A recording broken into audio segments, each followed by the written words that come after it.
सभी के। I hope आप सभी लोग काफ़ी बढ़िया होंगे, काफ़ी सही होंगे। मेरा नाम है Amrit and you watching my channel discussion of anything. तो आज के वाली वीडियो में हम लोग बात करने वाले हैं गॉडजिला के बारे में। हम बात करेंगे उसकी ओरिजिन के बारे में, उसकी अपीयरेंस के बारे में, उसकी पावर्स एंड एबिलिटीज एंड उसकी वीकनेसेस के बारे में। तो चलिए वीडियो को without wasting any more time let's start. सबसे पहले मैं आपको बताना चाहूँगा कि हम एक नई सीरीज स्टार्ट कर रहे हैं जिसमें मैं आपको टाइटन्स, मॉन्स्टर्स की ओरिजिन, पावर्स एंड एबिलिटीज वगैरह वगैरह बताया करूँगा।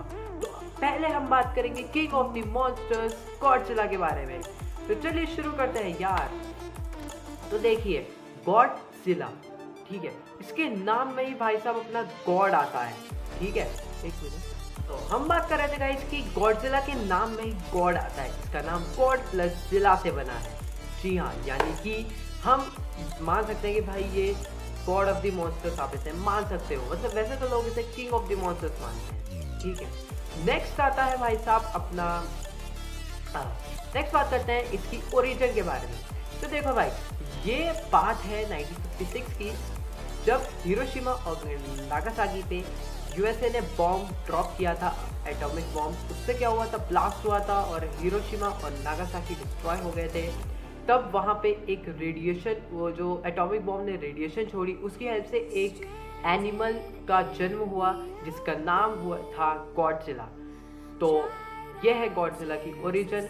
नेक्स्ट हम बात करते हैं गॉडजिला की अपीयरेंस के बारे में। सबसे पहले हमने इसे बड़े पर्दे पे 2014 में हमने इसे गॉडजिला मूवी में देखा था। मॉन्स्टरवर्स ने ये मूवी रिलीज, ठीक है, मतलब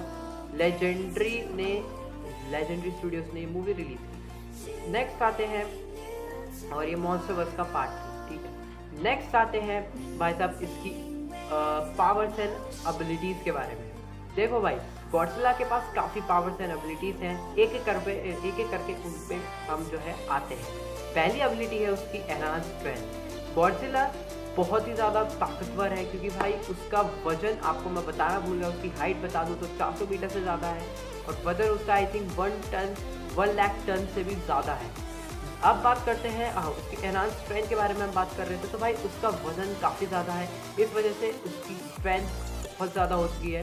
अभी जो है पिंक वर्जन जो है, जो गॉडजिला का अभी आया है भाई साहब, उस वर्जन मतलब जिसका नाम, हाँ, गॉडजिला का जो पिंक वर्जन है, उससे जो है उस पिंक वर्जन की और ज़्यादा स्ट्रेंथ इंक्रीज हो गई है। जी हाँ, गॉडजिला की और स्ट्रेंथ इंक्रीज हो गई है। इससे हमें ये पता चलता है कि भाई साहब गॉडजिला अब काफ़ी ज़्यादा पावरफुल हो चुका है, उसकी स्ट्रेंथ भी काफ़ी इंक्रीज हो चुकी है। सेकेंड आती है एनहांस ड्यूरेबिलिटी। गॉडजिला के जो है पीठ पे टॉर्सर प्लेट्स बने हुए हैं जिससे उसकी ड्यूरेबिलिटी और एनहांस होती है। उसकी जो स्किन है वो काफ़ी मोटी है, काफ़ी टाइट है, जिससे उसे डैमेज करना काफ़ी मुश्किल है। कुछ ही मॉन्स्टर्स हैं जो कि उसकी स्किन को या उसे थोड़ा सा वीक करने में जो है उसकी मतलब डैमेज करने में जो है जो सक्सेसफुल हुए हैं। इन मॉन्स्टर्स में हम कॉन्ग को शामिल कर सकते हैं, जिससे उसे अपनी एक्स की हेल्प से उसकी स्किन पे जो है वार किया था और उसकी स्किन थोड़ी डैमेज हो गई थी। नेक्स्ट आते हैं इसकी, हम ड्यूरेबिलिटी की बात कर रहे थे, तो इसकी अब ड्यूरेबिलिटी और ज़्यादा इंक्रीज हो चुकी है क्योंकि अब इसके पिंक वर्जन में जो है काफ़ी सारे इंप्रूवमेंट्स आए हैं। पिंक वर्जन के बारे में मैं एंड में बात करूँगा, तो ठीक है, इससे उसकी ड्यूरेबिलिटी और इंक्रीज हो चुकी है।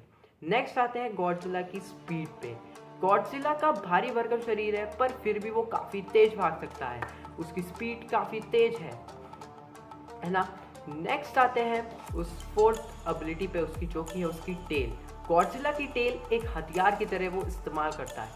जैसे कि हमने देखा था कि उसने एक मेल म्यूटो को जो है अपनी टेल की हेल्प से मार दिया था, इसलिए ये गॉडजिला का काफ़ी अच्छा वेपन है और ये अपने टेल को एक वेपन की तरह यूज़ करता है। नेक्स्ट आते हैं फिफ्थ एबिलिटी, जो कि है उसके पंचेस।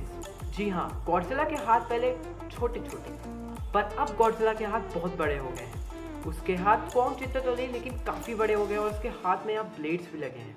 आपने देखा होगा मूवी में उसके हाथ में ब्लेड्स भी लगे हैं, तो उससे जो है वो किसी की भी मतलब उससे जो है वो काफ़ी डैमेज दे सकता है अपने अपोनेंट को उन ब्लेड्स की हेल्प से। इसलिए उसकी पंच की स्ट्रेंथ भी काफ़ी इंक्रीज हुई है।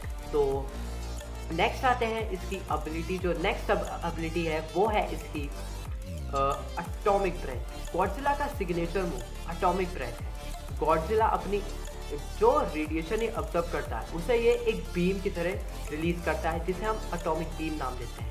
ये बीम काफ़ी पावरफुल है और किसी को भी डैमेज कर सकती है, मतलब किसी को वीक कर सकती है। जैसे कि किंग गिदोरा को भी इसने वीक करा था थोड़ा सा, यहाँ तक कि कॉन्ग को भी इसने थोड़ा डैमेज किया था। तो इसकी एटॉमिक ब्रेथ एक काफ़ी तगड़ा वेपन है और सिग्नेचर मूव है अपने गॉडजिला का। नेक्स्ट आते हैं उसकी फिफ्थ एबिलिटी हो चुकी है सिक्स्थ एबिलिटी। सिक्स्थ एबिलिटी देखो, गॉडजिला का एक बर्निंग फॉर्म भी है। जब जो है उसे काफ़ी ज़्यादा रेडिएशन मिल जाती है, जो तब वो अपने बर्निंग फॉर्म में आ जाता है, जो कि हमने देखा भी है।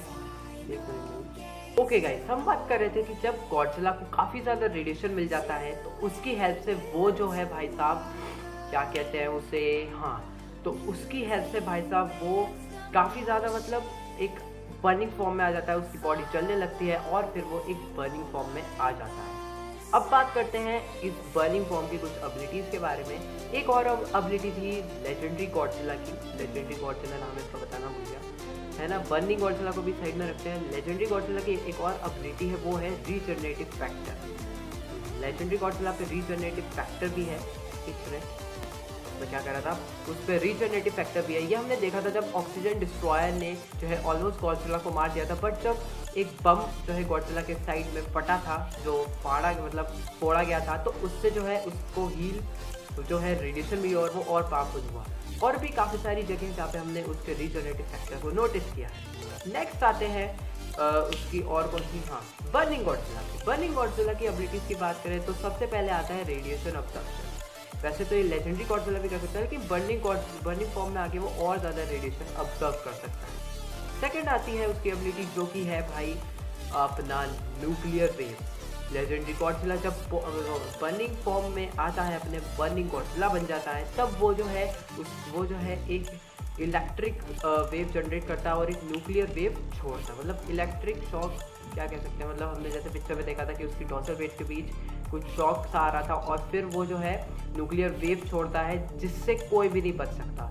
यहाँ तक कि किंग गिदोरा तक नहीं बच पाया था उससे, है ना। तो ये हुई इसकी एबिलिटीज़ के बारे में। नेक्स्ट अब हम बात करते हैं गॉडजिला की वीकनेसेस के बारे में। तो देखो, वैसे तो बहुत सारे लोग कहेंगे कि भाई Godzilla king of the monster है, गॉड ऑफ द मॉन्स्टर्स भी इसे माना जाता है। तो भाई इसकी एबिलिटीज़ तो मतलब वीकनेस तो शायद ना हो, लेकिन है भाई इसकी वीकनेस। सबसे पहले तो है इसका भारी भरकम शरीर है ना। ये तेज भाग सकता है, लेकिन अजाइल नहीं है। ये एक बिल्डिंग से दूसरी बिल्डिंग पे कूद नहीं सकता, क्लाइम नहीं कर सकता। दूसरी, अकॉर्डिंग टू गूगल मैं आपको दो एबिलिटीज़ और बताऊं तो वो है लूजिंग बैलेंस।